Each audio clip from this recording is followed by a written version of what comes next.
Hello friends, नीति ज्ञान ऊर्जा में आपका दोस्त नीति साहब का हार्दिक अभिनंदन करता है। आज मैं जिस टॉपिक्स की मैं बात करने के लिए आ रहा हूँ उसमें मैं जातिवाद का घोल।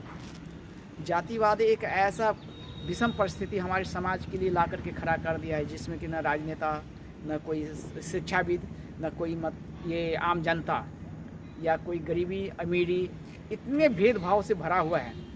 इस जातिवाद एक ऐसा जहर खोल दिया है हमारे समाज में जिसके प्रति अगर सोचा जाए या देखा जाए, इसके ऊपर में अगर कोई कार्यान्वयन किया जाए तो पता चलेगा कि हर जगह, हर सेवाएं में, हर माहौल में आपको जातिवाद मिलेगा। जातिवाद आखिर ये जातिवाद आया कहाँ से, इसका मूल बिंदु क्या है, इसके मूल कारण में अगर हम जाएंगे तो आखिर कहीं ना कहीं हमारे समाज का ही एक ये देन है जो जातिवाद का घोल हमने घोल दिया है।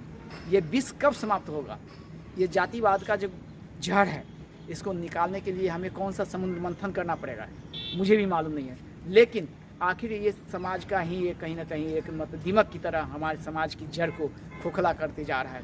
और ये जातिवाद हर जगह हमारे विकास की ओर नहीं, हमारे विनाश की ओर जा रही है। जब तक जातिवाद रहेगा हम विनाश की ओर अग्रसर होंगे।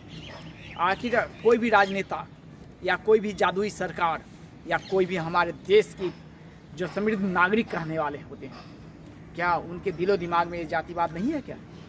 बिल्कुल है। सो जिस जातिवाद की सिर्फ जातिवाद समाप्त करने की हम नारा देते हैं लेकिन जातिवाद को समाप्त नहीं कर पाते हैं। आखिर इसका रीज़न क्या है? क्योंकि कहीं ना कहीं जब तक जातिवाद रहेगा हमारा राजनीति का रोटी हम सेकते रहेंगे।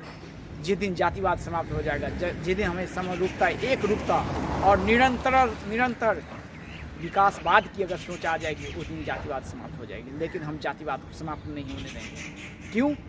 जिस दिन जातिवाद समाप्त हो जाएगी हमारे राजनेता का रोटी सेकना बंद हो जाएगी। जिस दिन जातिवाद समाप्त हो जाएगी उस दिन हमारे समृद्ध परिवार में जन्मे लोगों की एक अवधारणा समाप्त होगी। जिस दिन जातिवाद समाप्त हो जाएगी उस दिन हमारे देश की प्रगति और उन्नति और हमारे संस्कार में परिवर्तन आ जाएंगे। लेकिन हम जातिवाद को धूमिल नहीं करना चाहते। जब तक जातिवाद रहेगा तब तक हम एक अप्रासंगिक विचारधाराओं में हम डूबते चले जाएंगे। लेकिन उससे निकलने का हम न कोशिश करते हैं, ना हमारा समाज निकलने की कोशिश कर रहा है, ना हमारे परिवार निकलने की कोशिश कर रहा है, ना हमारे देश, ना हमारे जिला, ना हमारा राज्य। क्योंकि मुझे मालूम है जातिवाद एक ऐसा घोल है जिसमें हर जातिवाद कौम को घोल करके उसमें एक ही शरबत बना करके हर लोगों को परोसना है। अतः अगर आप विनाशवाद से बाहर निकलना चाहते हैं और जातिवाद को समाप्त करना है तो सबसे पहले स्वर्णिम विकास की ओर आपको जातिवाद को समाप्त करना पड़ेगा। इसके लिए हम जैसे समृद्ध परिवार से नहीं, एक गरीब परिवार का भी उतना ही बेटा का अमूल्य योगदान होगा जो एक कुशल प्रशासक का बेटा हो, या हमारे समाज में एक शिक्षाविद अगर किसी समृद्ध परिवार से अभी आ रहे हैं तो उनका भी उतना ही रोल दिखना चाहिए जितना कि एक पूरा करकट बेचने वाले या बेचने वाले व्यक्ति होते हैं, उनका भी उतना ही अहम रोल होगा।